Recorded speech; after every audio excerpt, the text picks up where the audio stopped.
Depois de cerca de 4 anos de discussões entre membros do Congresso Nacional e da sociedade civil, foi sancionado pela presidente Dilma Rousseff, em 23 de abril de 2014, o Marco Civil da Internet.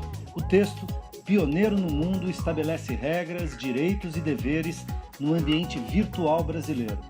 Indica a proteção da privacidade, a liberdade de expressão e a neutralidade da rede como princípios básicos, além de definir quem são os atores e quais são as responsabilidades de cada um no vai e vem de conteúdos na web. Mas o que muda na vida do internauta com o Marco Civil? E que desafios ainda temos pela frente com a regulamentação da neutralidade na rede? Esse é o debate que começa agora no Melhor e Mais Justo.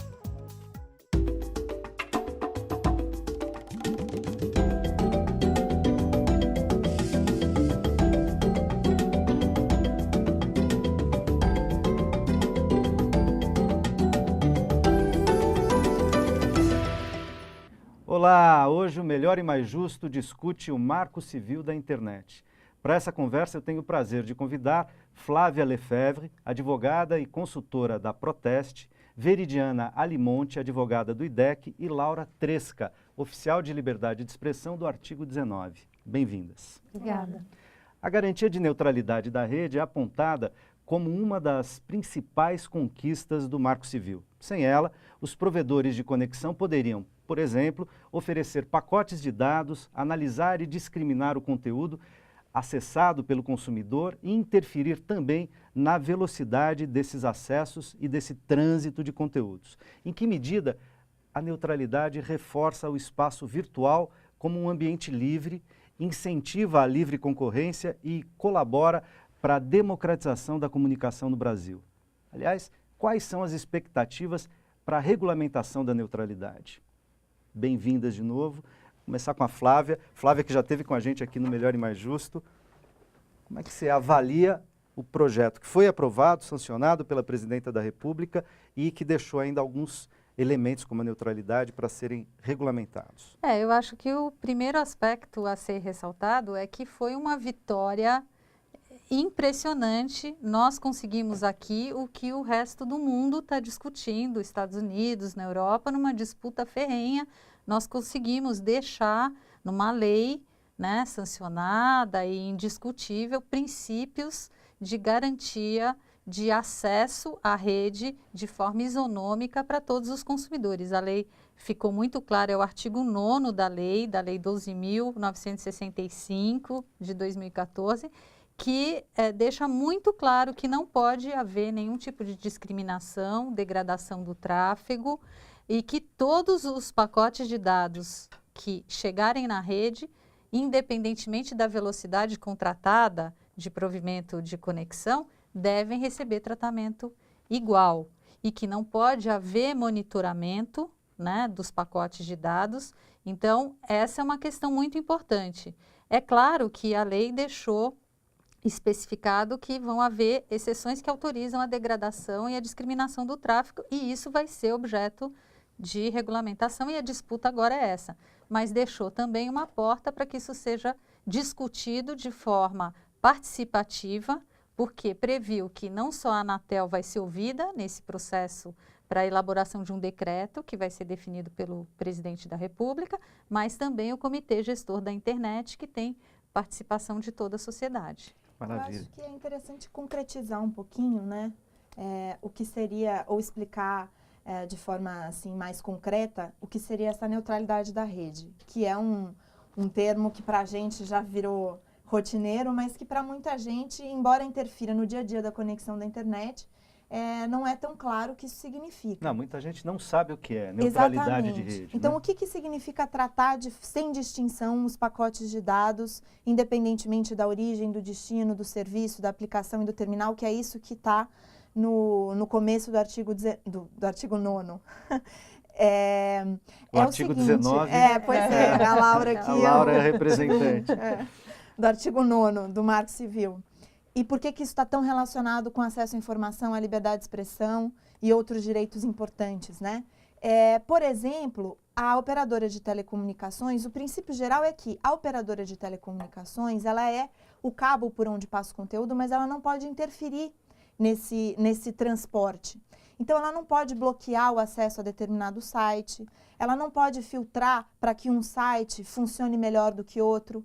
O que aconteceu, por exemplo, Ela não aqui, pode hierarquizar os pacotes de conteúdo, tá certo? Sim. Mandar primeiro aqueles que do seu interesse ou que pagam mais, em detrimento daqueles de Exato, outros. por tá razões certo? comerciais ou por razões políticas, razões morais, enfim, ela não pode fazer isso. Há, por vezes, gerenciamentos que tecnicamente fazem sentido, mas, e aí é uma das exceções da lei, requisitos técnicos Isso que vai ser indispensáveis à prestação regulamentado, entre adequada do outras serviço, mas ela não pode, por exemplo, fazer o que já aconteceu, operadoras de telecomunicações que também prestavam serviço tanto de telefonia fixa quanto de banda larga, quando você tentava usar o serviço de voz sobre IP, o Skype, por exemplo, ela degradava o tráfego, ela piorava a sua conexão. Então, é claro que há uma diferença de velocidade contratada. E isso, o Marco Civil não proíbe que eu contrate um plano de 1 megabit por segundo e você contrate um plano de 10 megabits por segundo. Agora, o seu plano de 1 megabit por segundo tem que funcionar. Se você quiser acessar o Skype, ela degradar a qualidade da sua conexão para você não deixar de usar a telefonia fixa, que também é um serviço que ela oferece, isso ela não pode fazer. Porque são concorrentes, né? Quer dizer, eu posso usar para telefonar o Skype, e aí se eu degrado a qualidade do Skype, eu vou preferir usar o telefone fixo. E aí continuo com a minha conta no telefone fixo, não dou essa alternativa para o usuário, tá certo? Exatamente. Laura, entra na conversa, como é que você avalia esse quadro? Eu fico muito contente que a lei ela estabelece parâmetros bem claros para as possíveis limitações da neutralidade, né? Uma que é a questão das emergências, né? E aí todos estamos de acordo que realmente uma comunicação de emergência precisa ser comunicada mais rápido. E a questão dos requisitos técnicos indispensáveis para o funcionamento da rede. Então, não é um interesse comercial que deve ditar isso, não é um interesse político, né, ou religioso, como a Veridiana colocou, né? E eu acho que a gente faz leis pensando também no futuro, né? Hoje a gente está numa conjuntura política muito democrática, muito boa, né? Mas é bom pensar que, de repente, a gente pode ter uma virada conservadora e é muito bom que a lei preveja, né, essa neutralidade de conteúdos políticos e o jeito que a gente vai comunicar na rede. E por isso que é importante também para a liberdade de expressão, né? Porque você não vai priorizar qual discurso vai chegar, né? O que a pessoa vai ter acesso. Então, né, hoje em dia a gente tem os pacotes grátis, né? Quem acredita em almoço grátis? Né? Isso não existe, né? Quando você recebe um pacote grátis, o que está sendo vendido é a sua liberdade de escolha. Você está entregando em troca, né, a sua liberdade de escolha. Então, Sua liberdade de escolha, os seus dados. Seus dados, exatamente. Suas informações, que muitas vezes são usadas como mailing, são vendidas como mailing para as outras empresas que você sequer acessou. Exatamente. Né? E, consequentemente, você está estimulando uma concentração do mercado que reflete na possibilidade de escolha do consumidor. Então, por exemplo, como a Laura aqui estava falando, eu sou a empresa que dou provimento de conexão à internet, sou a que opera os cabos, e vou fazer um acerto comercial com o Netflix, né? E se você quiser, então, você é consumidor daquela determinada operadora, e a operadora vai dizer assim, não, eu vou ter que quebrar a neutralidade, porque para eu entregar o serviço da Netflix adequadamente, existem requisitos técnicos que vão autorizar que eu quebre a neutralidade, que eu privilegie o tráfego da Netflix.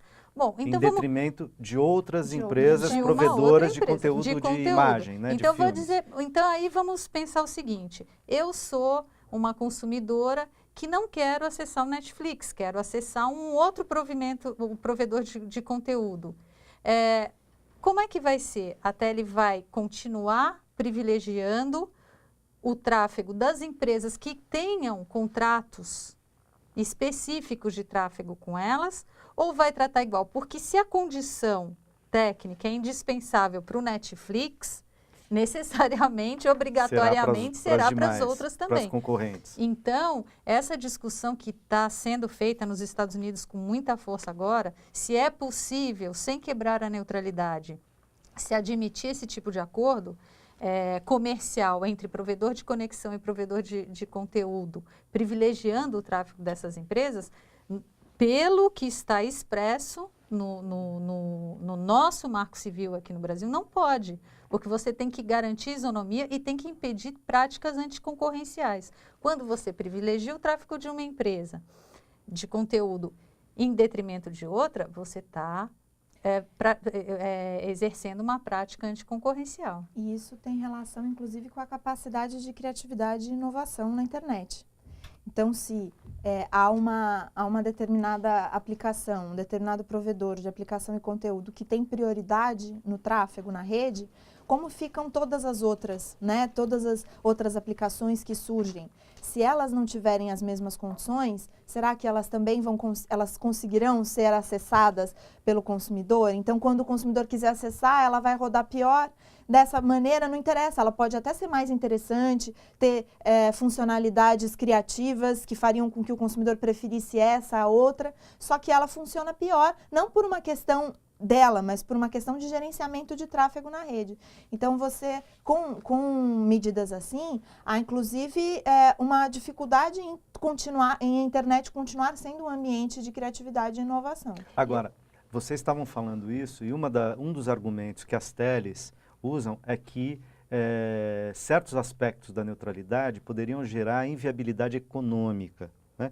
Porque na medida em que você não pode fazer negócios, privilegiar negócios dentro da sua empresa, você tem que gerenciar de maneira isonômica, né, para todas as empresas, isso eventualmente geraria questões de cunho econômico.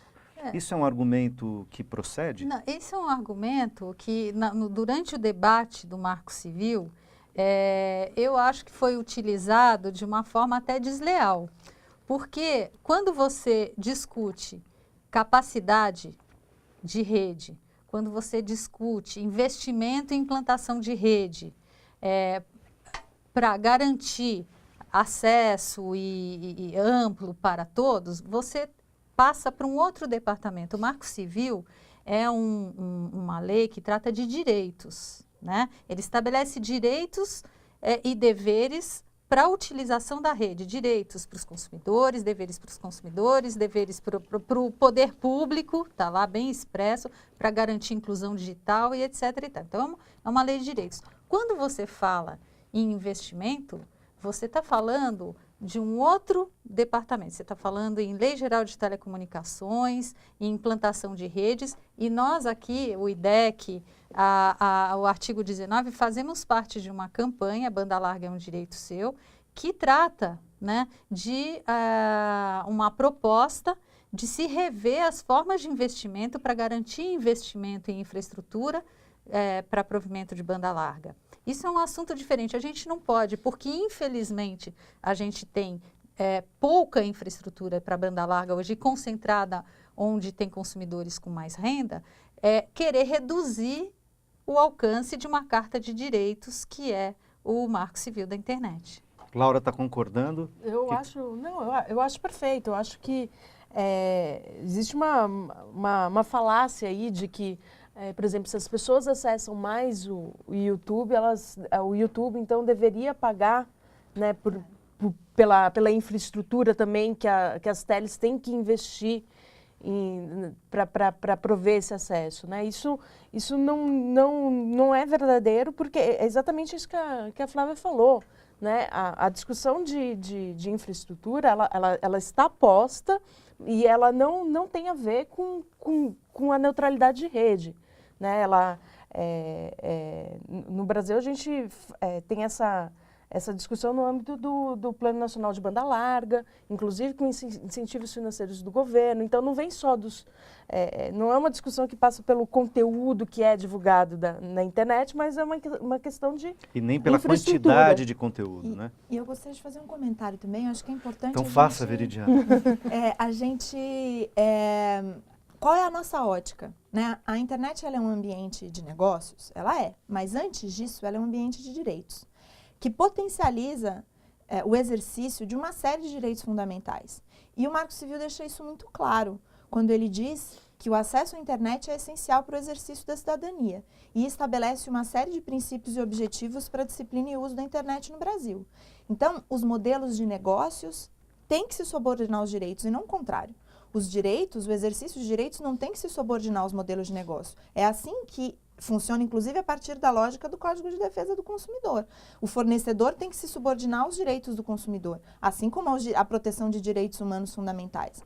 Então, quando as operadoras dizem que, e elas inclusive diziam isso, né, que a neutralidade da rede, ela comprometia a inclusão digital, porque elas teriam capacidade de ofertar pacotes diferenciados para as pessoas mais pobres. Então, elas teriam capacidade de ofertar por um preço muito menor um pacote em que você só acessaria e-mail e rede social, por exemplo. E aí, você teria acesso a qualquer outra coisa bloqueada. E aí, isso seria um gerenciamento no tráfego, né? E aí dizia que, então, não poder fazer isso atrapalhava a inclusão digital. É a mesma coisa que dizer que a necessidade de uma moradia digna, parâmetros para uma moradia digna, né, atrapalha uma política de moradia. É o mesmo sentido, não tem lógica, é uma falácia também. Né? O acesso à internet é o acesso a uma rede em que você tem acesso a uma série de conteúdos. E não acesso a plataformas proprietárias de um e-mail específico e uma rede social específica. A gente vai ter que fazer um primeiro intervalo, mas já já a gente volta com esse debate. Não sai daí.